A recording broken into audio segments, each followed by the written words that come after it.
अब भारत में तंत्र मंत्र नहीं चलेगा, न षड्यंत्र चलेगा, बागेश्वर बालाजी का यंत्र चलेगा। इस भारत में जितने भी तांत्रिक गंदी शक्तियां ब्लैक मैजिक करने वाले लोग हैं, हम बहुत जल्दी ऐसी साधना करेंगे, हनुमान जी का नाम लेकर, गुरुदेव भगवान सन्यासी बाबा का नाम लेकर के, उस साधना के प्रभाव से एक ऐसा कवच, एक ऐसा स्थान बनाया जाएगा कि दुनिया की कितनी भी गंदी से गंदी शक्तियों से, कोई नकारात्मक ऊर्जा से, शैतानी बाधाओं से प्रग्रसित होगा, वो बागेश्वर धाम के वृक्ष के स्पर्श मात्र से, 21 पेशी करने मात्र से सदा सदा के लिए मुक्त हो जाएगा। बोलो जय सिया राम। अपने आराध्य कलयुग के राजा श्री बागेश्वर बालाजी, जिनके बल के प्रताप से समस्त लोगों का कल्याण होता है, आज तक कोई भी खाली हाथ जिस पावन तीर्थ बागेश्वर धाम की धरती से नहीं गया। ऐसी दिव्य शक्तियों का तीर्थ जहां सन्यासी बाबा के 46,000 सिद्ध विराजमान हैं, ऐसी धरती से आप सबको खूब खूब आशीर्वाद है। सबका मंगल हो जाए, सबकी अर्जी स्वीकार हो जाए, आप सभी पर बालाजी की कृपा हो जावे।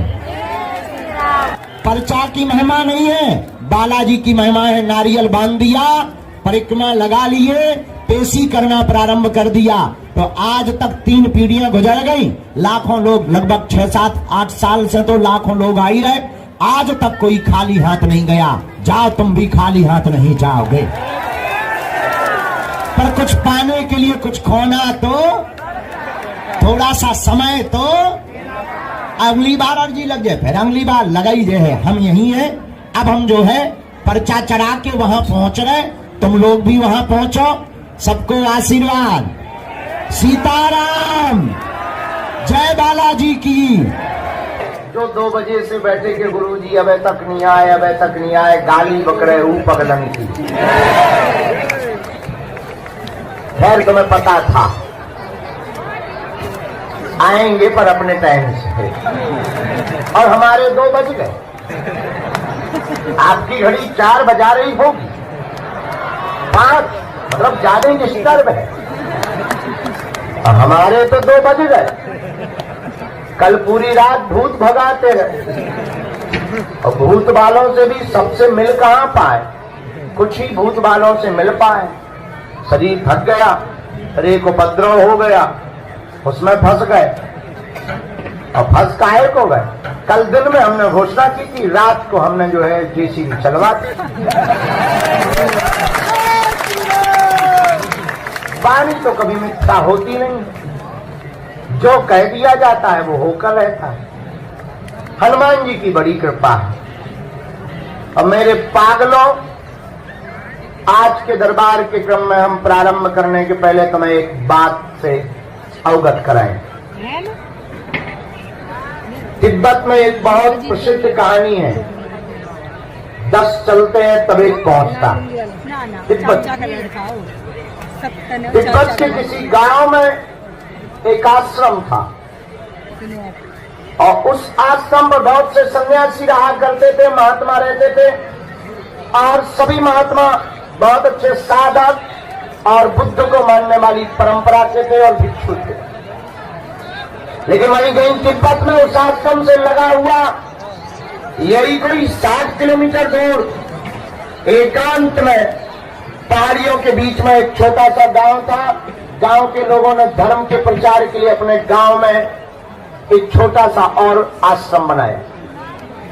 तो जब आश्रम बनकर के कंप्लीट हो गया, तो गांव के लोगों ने खबर भेजी तिब्बत के आश्रम पर कि आपकी कृपा से ये छोटा सा आश्रम गांव में तैयार हो गया, अब कृपा करके एक सन्यासी हमारे पास भेज दीजिए, गुरु के रूप में जो यहाँ पर रहे, तो यहाँ पर धर्म का प्रचार करें और हम लोगों को सतमार्ग पर ले जाए। तो जो आश्रम के प्रमुख मानते थे, जिनके पास हजारों सन्यासी रहते थे, उन्होंने 10 सन्यासियों को उस आश्रम में भेजा। तो आश्रम के लोग चौंक गए कि बुलाया तो एक को है, पर 10 सन्यासियों को क्यों भेजा जा रहा। मामला समझ में नहीं आ रहा, गुरु तो एक बनेगा पर 10 का क्या काम है। तो उस आश्रम के महंत ने कहा 3 सप्ताह बाद इसका उत्तर मिलेगा। और 3 सप्ताह जब गुजर गए तो उस गांव के आश्रम से खबर आई, चूंकि बहुत दूरी थी, बड़ी बड़ी पहाड़ियां थी और चलने में बड़ी दिक्कत होती थी, मुश्किल से कोई आदमी उस समय में भी 10-12 किलोमीटर एक दिन में ना चल पाए। ये जरूरी नहीं 4 से 5 किलोमीटर 3 किलोमीटर की यात्रा एक दिन में हो पाती थी, इतना घना जंगल था और जानवरों का डर लगा रहता था। लेकिन 3 सप्ताह बाद जब खबर आई तो खबर ये आई उस गांव से कि आपने जो एक सन्यासी भेजा था वो पहुंच गया। तो आश्रम में और कोहराम मच गया कि सन्यासी तो 10 भेजे थे, ये कौन सा लफड़ा है। एक तो पहले ही एक तजुर्बा वाली बात कि एक को मांगा 10 भेजे और 10 को पहुंचाया, एक पहुंचा। आश्रम में सब हाहाकार मच गया कि आखिर रहस्य क्या है और राज क्या है। तो सभी उस आश्रम के सन्यासी भिक्षु शाम को गुरु के पास आकर के कहते हैं कि बात बताओ, आश्रम में भेजे 10 सन्यासी थे, आवश्यकता एक की थी लेकिन पहुंचा एक, वो 9 कहां गए। तब उस आश्रम के गुरु ने बताया चले तो 10 ही थे, लेकिन एक अगले गांव में पहुंचे। जब अगले गांव में भोजन के लिए पहुंचे ही थे तो उस गांव के अमीर आदमी ने चरण पकड़ लिए भिक्षु के, सन्यासियों के, 10 सन्यासियों के, और कहा कि हमें ज्योतिषी ने कहा था कि जो आज तुम्हारे गांव में पहले नंबर पर आए उसी से तुम अपनी बेटी का विवाह कर देना,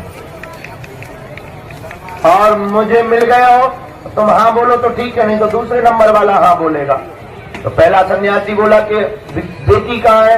उसने कहा बेटी बहुत सुंदर है, देखो बड़ी रूपवती है, और मेरे कोई बेटा नहीं है, मेरी पूरी संपत्ति तुम्हारी होगी। ज्योतिषी ने कहा था जो पहला आदमी मिले वही तुम्हारी बेटी का बर होगा, और अब कृपा करके मेरी बेटी को स्वीकार करो। पहले वाले सन्यासी ने कहा मित्रों तुम लोग चलो, मेरा तो काम हो गया, अब मुझे शायद परमात्मा इसीलिए भेजा था, और मेरा परमात्मा कह रहा है यहीं ठहरो। वो ठहर गया। दूसरे गांव में राजा का पुरोहित मर गया, तो राजा को पुरोहित की जरूरत थी, पद बहुत ऊंचा था और वो भी खोज रहे थे कोई बढ़िया पुरोहित मिल जाए, और 9 सन्यासी चले जा रहे थे। एक सन्यासी ने कहा कि ये काम बहुत अच्छा है, राजसी ठाट बाट रहेगा, काम कुछ करना नहीं, पुरोहित बने रहेंगे। तो बाकी मित्रों से बोला महाराज मित्रों तुम चलो, अब मेरा काम भी तो हो गया। तो वो राज पुरोहित बन गया। धीरे धीरे अंतिम छोर के गांव तक जहां छोटा आश्रम बना था वहां पहुंच नहीं वाले थे, उसके पहले एक पड़ाव पड़ा, एक गांव पड़ा। 2 सन्यासी मात्र एक एक करके सब रुक गए। एक सन्यासी में से 2 सन्यासी बचे, 10 सन्यासी में से 2 सन्यासी बचे। एक सन्यासी बोला आप कहो तो यहाँ पर प्रवचन किया जाए। तो प्रवचन किया, तो प्रवचन में एक नास्तिक आदमी खड़ा हो गया, ये सब बेफिजूली की बातें बंद करो, कोई भगवान भगवान नहीं होता है, कोई ईश्वर नहीं होता, कोई निर्वाण नहीं होता, ये सब वार्तालाप बंद करो। तो 2 सन्यासी में से जो एक प्रवचन कर रहा था उसने दूसरे वाले को धक्का देकर कहा कि तू एक काम कर, तू जा, तू आश्रम संभाल, मैं इस नास्तिक को जब तक आस्तिक नहीं बना दूंगा तब तक किसी गांव में ठहरूंगा। और वो सन्यासी पहुंच गया। ये कहावत वहां से चली है कि 10 पहुंचाओ तब एक पहुंचता है। और मेरे पागलों इस कथा का आशय हम तुम्हें ये बताना चाहते हैं, इस कहानी के साथ आज के दरबार की शुरुआत इसलिए करना चाहते हैं कि जब व्यक्ति 10 प्रकार से मन बना करके, 10 इंद्रियों से मन बना करके जब दरबार में बैठता है तब एक बार उस परमात्मा के चरणों में पुकार जाती है। इसलिए एक बात याद रखना, टिकते वही है, आते वही है और दरबार में रुकते वही है जब बहुत बड़ी कृपा परमात्मा की होती है, वरना दरबारों में लाखों लोग आते हैं पर टिक वही पाते हैं जो एक अकेला होता है, जिसकी श्रद्धा बड़ी मजबूत होती है, वरना परमात्मा की कृपा भी टिकना असंभव नहीं है। और मेरे पागलों हम तुम्हें चमत्कार दिखाने के लिए नहीं बैठे हैं, या हम तुम्हें तुम्हारे बाप का नाम बताने के लिए नहीं बैठे हैं। और तुम भी इतने बदमाश आदमी हो कि अपने बाप का नाम जानकर ऐसे ताली पीट कर भाग जाते हो जैसे तुमने कुंजी पा दी हो, और तुम अपने मन की बात जान करके ही भाग लेते हो। और मन की बातों से समाधान तुम्हारी होना होता तो तुम खुद कर लेते। तुम्हारी समस्या पर्चे पर लिख देने से तुम्हारी समस्या का समाधान नहीं होना है। तुम्हारी पर्चे पर जो समस्या लिखी है उसका समाधान सिर्फ परमात्मा है और हनुमान है। अगर तुम हनुमान के हो जाओगे तो तुम्हारी हर समस्या का समाधान होगा। और पर्चा तो बहाना है। तुमने गांव में देखा होगा कोई मदारी आता है और जब जादूगर आता है और खेल दिखाना चाहता है तो पहले वो डमरू बजाता है। डमरू बजाता है तो सोए हुए लोग भी जाग जाते, चलो खेल वाला आया है, और ऐसे आंखें मीटते हुए कीचड़ साफ करते हुए खेल देखने बैठ जाते हैं।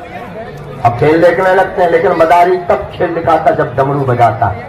पहले लोगों को बुलाता है। लोग हमसे पूछते हैं, बड़े बड़े जर्नलिस्ट, बड़े बड़े बुद्धिमान लोग, कि आप भारत में करना क्या चाह रहे हो? इतनी तबाही, इतनी क्रांति मचा रहे हो, आप करना क्या चाह रहे हो?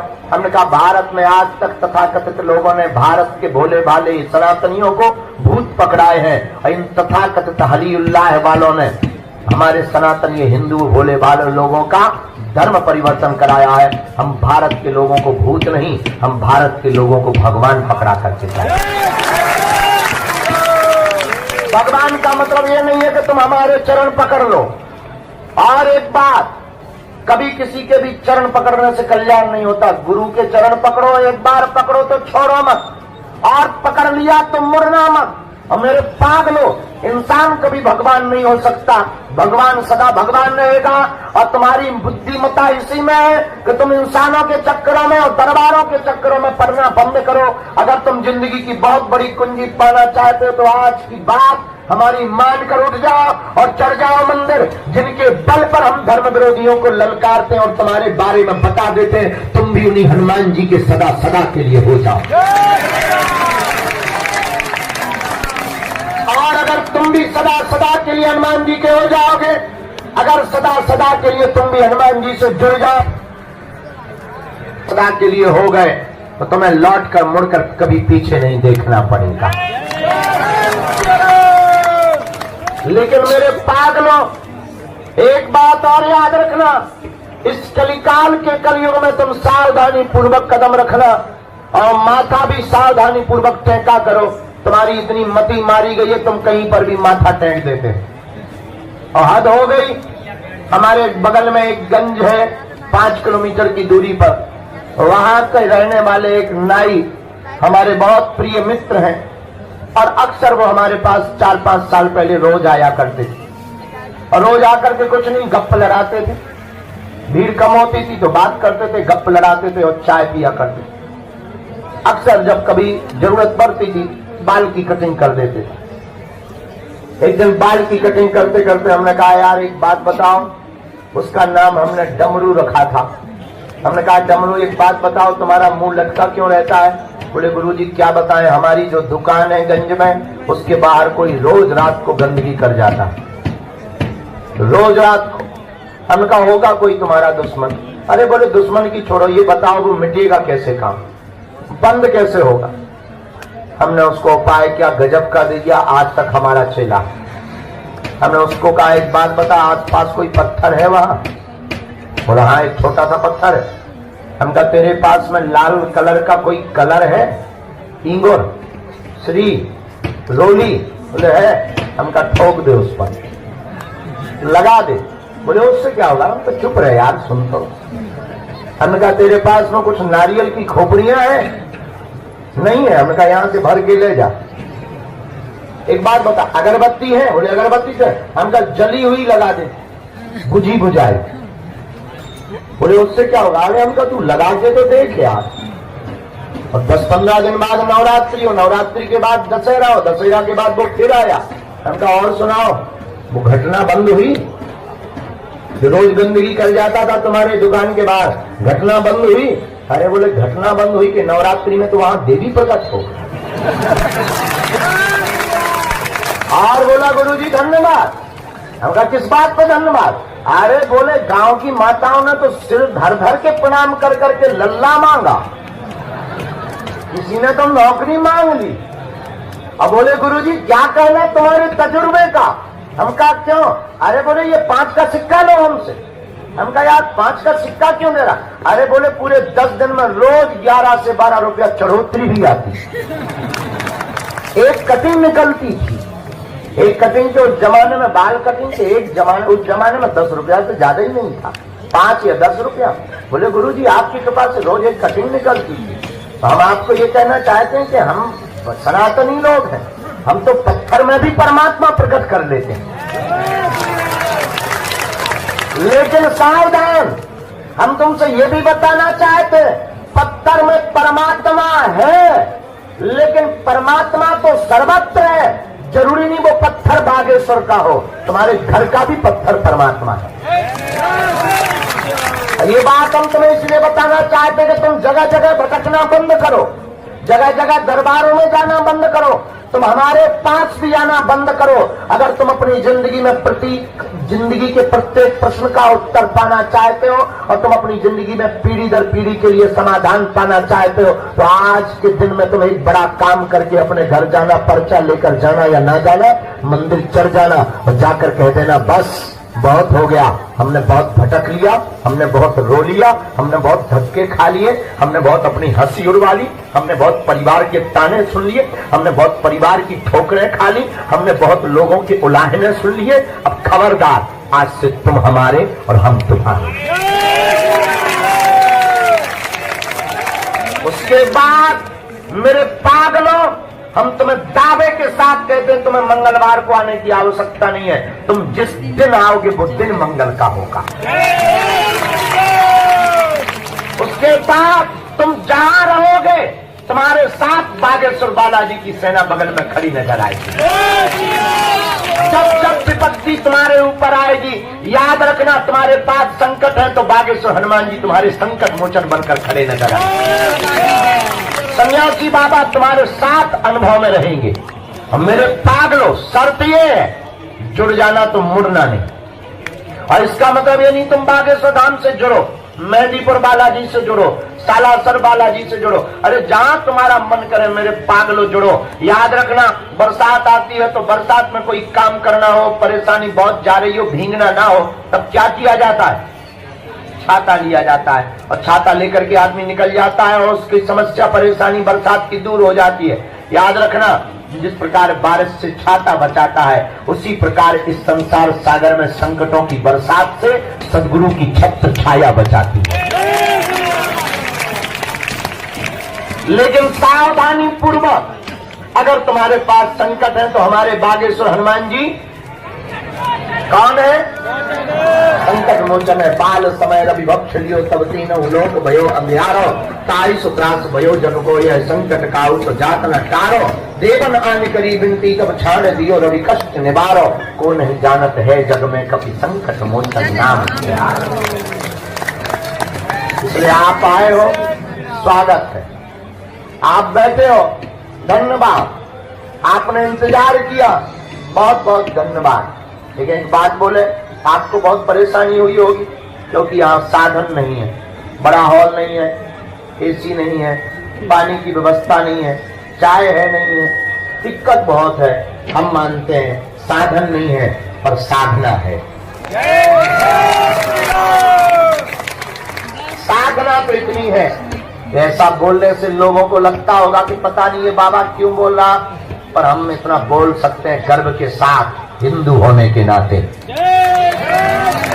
इस पूरी दुनिया में सनातन संतों को छोड़कर किसी भी मजहब के धर्मगुरुओं की ताकत नहीं है बागेश्वर धाम की शक्तियों का सामना करने। इतना हमें अपने गुरु पर भरोसा है, इतना अपने आराध्य पर भरोसा है। और ये ललकार कर तुमसे कहते हैं कि अगर कोई भी दूसरे मजहब का हलीउल्लाह वाला आ जाए, पैंट गीला करके ही जाएगा। हम उसके बारे में इतना बताएंगे वो अपनी लुगाई को मुंह नहीं दिखा पाएगा। लेकिन ये हनुमान जी ने हमें कृपा किसी की बेइज्जती करने के लिए नहीं दी है, अपने सनातन के प्रचार के लिए दी है। किसी की अवहेलना करने के लिए, हाँ, जो मानता नहीं, जो कहता भगवान नहीं होते, दिव्य शक्तियां नहीं होती, ये सब झूठ है, ये सब कपोल कल्पना है, उनकी ठटरी बारने के लिए भी है। बोलो सीताराम। तो हम आज के दरबार को शुरू करते हैं, सामूहिक अर्जी लगा देते हैं और फिर इसके बाद आज के दरबार को प्रारंभ। मन में राम नाम का जप, जो भी जानकारी लेवे कार्यालय से, सूचना भी कार्यालय से, किसी के भी बहकावे में ना पड़े। कल की सूचना ये है, कल भी दरबार लगाएंगे। कभी उत्तर प्रदेश का मुख्यमंत्री मध्य प्रदेश में आ जाए तो क्या उसकी चलेगी? हैं? नहीं चलेगी। मुख्यमंत्री कहलाएगा कि नहीं? हाँ कहलाएगा, लेकिन चलेगी नहीं। क्यों? उसकी कहाँ चलेगी? यूपी में चलेगी, मध्य प्रदेश में नहीं चलेगी। उसी प्रकार देवता तो सब है इस समय में, लेकिन राजा हनुमान जी हैं, तो पूजा सबकी होगी, देवता सब कहलाएंगे, पर चलेगी बजरंगबली। क्योंकि कलयुग के राजा कौन है? हनुमान जी। चारों युग परिताप तुम्हारा है परिसिद्ध। हनुमान जी का चारों युगों में प्रताप है। किसके कारण? राम जी के कारण, भक्ति के कारण। और हनुमान जी महाराज कलयुग के प्रत्यक्ष देवता है। और जो भी साधक हनुमान जी की साधना करता है, हनुमान जी की सेवा करता है, हनुमान जी की पेशी करता है, हनुमान जी के दर पर माथा टेकता है, हनुमान चालीसा का पाठ करता है, हनुमान जी के बीज मंत्रों का जाप करता है, ओम हम हनुमते नमः, ये हनुमान जी का बीज मंत्र है। और जो भी साधक 40 दिन का अनुष्ठान हनुमान चालीसा का करता है, उसे हनुमान जी की विशेष कृपा प्राप्त होती है। और संकट कटे मिटे सब पीरा, जो सुमरे हनुमत बलवीरा। मात्र हनुमान जी के बागेश्वर बालाजी के दर्शन करने मात्र से दुनिया का कैसा भी संकट हो वह कट जाएगा, कट जाएगा, कट जाएगा। ऐसी सामर्थ्यता किसमें है? हनुमान जी में। क्यों? इनके पास अपार बल है, हजारों शक्तियां हैं। हमारे जब श्री सन्यासी बाबा ने तपस्या की यहाँ पर, 1.25 करोड़ हनुमान चालीसा का पाठ किया, 1.25 करोड़, पूरा जिंदगी निकाल दिया था एक पैर पर खड़े होकर। पैर सूख गया था, काला पड़ गया था, खून मर गया था, लंगड़े हो गए थे। लेकिन जब श्री हनुमान जी का साक्षात्कार हुआ और उन्होंने कहा कि मांगो, तब हमारे पूज्य श्री सन्यासी बाबा ने कहा था कि हमको कोई भी सिद्धि नहीं चाहिए, हमें ऐसा चाहिए सरकार जो भी अब यहाँ पर आवे उसकी खाली झोली भर जावे। हनुमान जी ने कहा जाओ, आशीर्वाद। और उस दिन के बाद पीढ़ी दर पीढ़ी महिमा बढ़ती गई, बढ़ती गई, बढ़ती गई। दादा गुरुजी ने दरबार लगाया, उन पे भी कृपा श्री सन्यासी बाबा की हुई। और हनुमान जी ने श्री सन्यासी बाबा से कहा कि जाओ, इस दर पे दरबार तो लगेगा ही, तुम्हारे वंश में, शुक्ल वंश में, गर्ग गोत्र में एक न एक सेवा करने वाला होगा। तो हमारी परंपरा में दादाजी ने सेवा की, एक चाचा जी ने सेवा की। जो आज हमने पूजा की, ये पद्धति फिर हमको दी। हमारी अवस्था उस वक्त 9, 10, 11 साल की थी, अभाव में जिंदगी थी। लेकिन इन बालाजी के चरणों के पास आने से, देखो एक बात हम प्रार्थना करें, हम भी तुम्हारी तरह यहाँ अर्जी लगाने आए थे जैसे तुम आए, हम भी तुम्हारी तरह यहाँ मिलने आए थे जैसे तुम हमसे मिलने आए। हम अपने गुरुजी से मिलने आए थे, हम भी तुम्हारी तरह परेशान थे क्योंकि कोई नहीं था, पिताजी कुछ करते नहीं। हमने जब प्रार्थना की गुरुजी से, गुरुजी बोले रात को आना। और रात को जब गए और जिंदगी में घटना घटी, तो घटना ये घटी कि सामने जब प्रकाश प्रकट हुआ, दादाजी बोले कह दो तुम हमारे हो हम तुम्हारे। और हमने कह दिया आज से तुम हमारे हो हम तुम्हारे। उस दिन के बाद वो दिन है कि आज का दिन। इसका मतलब ये नहीं कि हमने संघर्ष नहीं किया। आपको जरूर दिखता है कि आज महाराज जी हमने उसके बाद भी 12 साल तक संघर्ष किया। एक एक दिन झाड़ू लगाई पूरे में, अपने हाथ से भोजन बनाया, गांव में भिक्षा मांगने गए, आटा मिला, चावल मिला, घर ले गए, तब माताजी की रोटी बनी। कृपा मिलने के बाद भी 12 साल तक उधार उठा करके दीपक का तेल जलाया। आज अगरबत्ती के लिए रुपया नहीं होते थे तो एक अगरबत्ती 2-2 दिन जलाते थे। आधी अगरबत्ती से आरती कर दी, फिर बुझा के रख ली, दूसरे दिन फिर वही जलाई और आरती की। इसका मतलब ये नहीं कि 12 वर्ष तक हमारे जब हनुमान जी मिल गए तो सब जय हो गई, ना ना ना, खूब संघर्ष किया, खूब प्रयत्न किया, तब जाकर के आज हनुमान जी ने माना गुना। हम तुमसे यही कहना चाहते हैं, भगवान के घर देर है लेकिन भगवान के घर अंधेर है। और तुम्हारी गलती क्या है? तुम 4 दिन में चमत्कार चाहते हो, तुम 5 महीने सीधो जो है आज अर्जी लगाओ, 5 महीने तुम लड़का चाहते हो, 3 दिन में तुम लुगाई चाहते हो, 2 दिन में तुम मकान दुकान चाहते हो, 1 दिन में तुम नौकरी चाहते हो और 1 घंटा में पर्चा बनवाना चाहते हो और 2 मिनट में मिलना चाहते हो। तो हम आपसे सिर्फ इतनी प्रार्थना कर रहे हैं और हद ये है तुमसे 4-5 बार ना हम मिल पाए धोखे से तो श्रद्धा इतनी जल्दी टूट जाती जैसे नकरियों को मकान टूट जाए। हाँ, इतनी जल्दी श्रद्धा, इतनी कमजोर श्रद्धा। एक आदमी हमें मिला, बोले हम 5 बार आ गए, अपना दिमाग खराब। हमका क्या हुआ? दिमाग खराब। अरे हमका दिमाग खराब तो है, पर दिमाग खराब में है क्या खराब? पूजा का नाम तो बता। अरे बोले 5 बार आ गए, मिले ही नहीं। 4 चाय पी ली हमने, 400 रुपया पर आने के हिसाब से लग गया, 2000 रुपया किराया लग गया, मिले ही नहीं। अरे हमका ठटरी के बड़ी 12 साल में हमें मिली, 10,000 साल में जब सबरी पे कृपा भई। तुम जो बताओ, पेड़ लगाते ही फल मिलता है? अरे भाई पानी देना पड़ता, बड़ा होता, फूल आते, फिर फल आते, फिर फल खाए जाते, फिर पकते, फिर खाए जाते। अब तुम आते ही तुमने नारियल बांधो नहीं और ठोक दो, हो जा बजरंग बली खड़ा। जैसे ग्रेनाइट की चट्टान न हो हनुमान जी। अरे भाई आपने अर्जी लगाई, देखो गफलत से जो डर जाए वो जेर नहीं होता, अपनी ताकत पर जो इतराए वो शेर नहीं होता। दरबार में बागेश्वर बालाजी के आकर मायूस ना हो बंदे, यहाँ देर तो होती है पर अंधेर नहीं होता। देर लगेगी, अब देर इसलिए लगेगी कि एक बात बताओ, कई लोग 1-1 साल से आ रहे होने, पहले मिला जाएगा तुम्हें। जो परेशान है देर लगेगी, हाँ अंधेर नहीं होगा। और भारत के लोगों, हम तुमसे प्रार्थना करें, इसको बढ़वाओ। हमारी हाथ जोड़कर प्रार्थना है, बात गांठ बांध करके तुम घर जाना। धोखे धंधे से तुम आ तो गई हो दरबार में, बैठ भी गए धोखे से। और कुछ लोग तो यूट्यूब के चक्कर में आए, कुछ लोग किसी के बताने के चक्कर में आए, कुछ लोग टीवी के चक्कर में आए।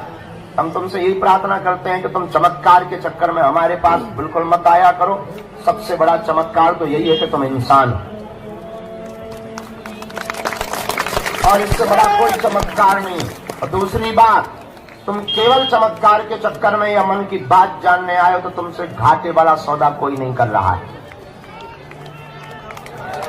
हमें तो हंसी इस बात पे आती है कि तुम अपने ही प्रश्न सुनकर के ताली पीटते हो, अपनी बातें सुनकर तुम ताली पीटते हो, मेरे पागलों। और तुम मांगते ही क्या दरबार में आके? 2 कौड़ी की बात, 2 कौड़ी की कीमत की वस्तुएं मांगते। मकान, दुकान, निरोगी काया, लुगाई, लड़का, बिजनेस, पद, प्रतिष्ठा और यश, कीर्ति, संपत्ति। इसके अलावा तुम मांगते ही क्या हो? मेरे पागलों, तुम्हें कभी मांगने का मौका मिले तो कभी देने वाले को भी मांग लिया करो। हनुमान जी से कभी मांगने का मौका मिले तो कह दिया करो, आज से तुम हमारे और हम तुम्हारे। उसके बाद मेरे पागलों, हम तुम्हें वचन दे करके कहते हैं, जब बैंक अपने बाप का होगा तो एटीएम की क्या आवश्यकता? हनुमान जी तुम्हारे होंगे तो तुम्हें घबराने की क्या आवश्यकता है? इसलिए आज के दरबार में जितने भी लोग बैठे हैं, निश्चित रूप से आप प्रश्नों के उत्तर पाने आए हो। आपकी अर्जी तो लगेगी ही। जितने लोगों को बुलवाएंगे श्री सन्यासी बाबा, उनके पर्चा बनेंगे, आपको अपनी जिंदगी से संबंधित प्रश्न का समाधान प्राप्त होगा। लेकिन एक बात हम आपसे प्रार्थना कर देते हैं, विनम्रता पूर्वक दरबार में पर्चा के चक्कर में मत आया करो, हनुमान जी की चर्चा के चक्कर में आया करो। पर्चा से आपका सिर्फ एक समस्या का समाधान होगा, लेकिन हनुमान जी की चर्चा से आपकी प्रत्येक समस्या का समाधान होगा। अब आपको निर्णय करना है कि आपको पर्चा बनवाना है, एक समस्या का समाधान पाना है, या प्रत्येक का। तुम्हें लगेगा कि हमें तो भगवान दिखाई नहीं पड़ते, उत्तर कोई दे नहीं रहा, और तुम्हारे मन में कीड़ा भर चुका है कि जब तक पर्चा नहीं बनेगा शायद तब तक काम नहीं होगा। ये तुम्हारा कीड़ा वैसा बैठ चुका है दिमाग में। और मेरे पागलों, अगर तुम्हारे पर्चों से चमत्कार होते होते तो जो पर्चा छापने की मशीन जिसके पास है वो चमत्कार कभी बाहर नहीं निकालने देता।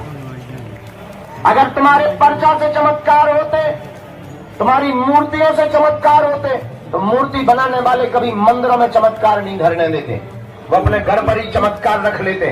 फिर तुम पूछोगे चमत्कार कहाँ है? मेरे पागलों, चमत्कार पर्चा में नहीं, हनुमान जी की चर्चा में है। चमत्कार मूर्ति में नहीं, परमात्मा के प्रति विश्वास में है। इसलिए आज के दरबार में अगर तुम जिंदगी भर भटकना नहीं चाहते हो, अगर तुम दर दर दरबारों में जाना नहीं चाहते हो, अगर तुम चाहते हो कि तुम्हारी कोई हंसी ना हो रहा है, अगर तुम चाहते हो कि सदा सदा के लिए हनुमान जी हो जाए, और हम तुम्हें 2 कौड़ी का चमत्कार दिखा करके भगाने या बुलाने नहीं आए, ना भीड़ जोड़ने आए हैं, न तमाशा दिखाने आए, न प्रदर्शन करने आए, न तुम्हारे बाप का नाम बताने आए। मेरे पागलों, हमारा उद्देश्य है कि तुम्हारी पीढ़ी दर पीढ़ी हनुमान जी से जुड़ जाए और तुम्हारी प्रत्येक समस्या का समाधान हो जाए। हम चाहते तुम्हें दरबारों में ना भटकना पड़े, हम चाहते कोई तुम्हारी खिल्ली ना उड़ाए, हम चाहते कि तुम मजाक के पात्र ना बनो, हम चाहते तुम्हें तांत्रिकों के चक्करों में ना पड़ना पड़े, हम चाहते तुम्हें गुरुओं के चक्करों में भी माथा ना पीटना पड़े। एक परमात्मा, एक गुरु, एक आराध्य से ही तुम्हारी प्रत्येक समस्या का समाधान हो जाता है। और इस भारत में आज तक तथाकथित लोगों ने तुम लोगों को सिर्फ भूत पकड़ाए हैं। बड़े बड़े पढ़े लोग, कई लोग हमसे पूछते हैं कि आप भारत को देना क्या चाहते? मेरे पागलों, आज तक तुम्हें भूत पकड़ाए गए। भूत का मतलब पास, बीता हुआ कल, बीती बिछड़ी पिछड़ी बातें, वही घिसी पिटी पुरानी बातें, वही लच्छेदार बातें, वही बड़ा बड़ा डर, बड़ा बड़ा भय, बड़ी बड़ी विचित्र विचित्र बातें। इसका मतलब तुम्हें भूत पकड़ाए गए। लेकिन हम भारत के लोगों को भूत नहीं पकड़ाएंगे, हम भारत के लोगों को भगवान पकड़ा करके। भगवान का मतलब सकारात्मकता, पॉजिटिविटी।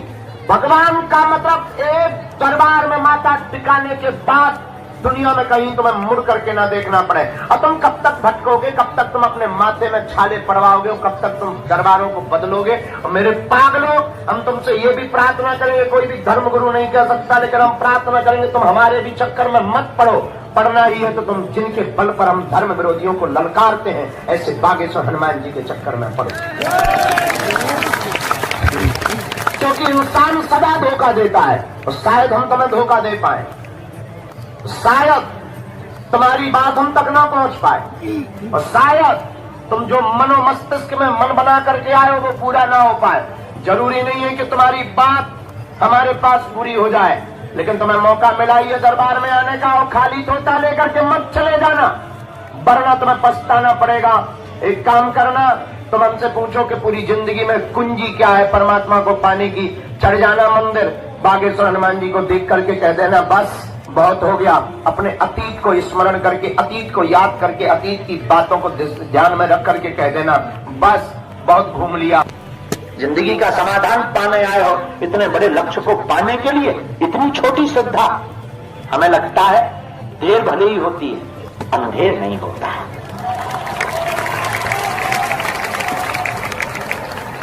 एक महात्मा शायरी सुनाते थे बहुत बड़ी अच्छी, वो कहते थे आज नहीं तो कल इकरार होगा, आज नहीं तो कल इजहार होगा। इजहार मतलब समझ जाओ, हम क्या बताएं। तो आज नहीं तो कल इजहार होगा, हमें उन मुगदर वालों से प्यार हुआ है तो उनको भी कभी हमसे प्यार होगा है? तो आप दरबार में आकर बैठे 2-5 बार में नहीं भी अर्जी लगी, ये मत सोचना कि भगवान आपसे नाराज है या हम मुंह देखी कर रहे, नहीं, हम वही कर रहे जो वो हमसे करवा रहे। भगवान आपसे नाराज नहीं है, वो आपको बार बार बुला रहे। और मेरे पागलों, गफलत से जो डर जाए वो जेर नहीं होता, अपनी ताकत पर जो इतराए वो शेर नहीं होता।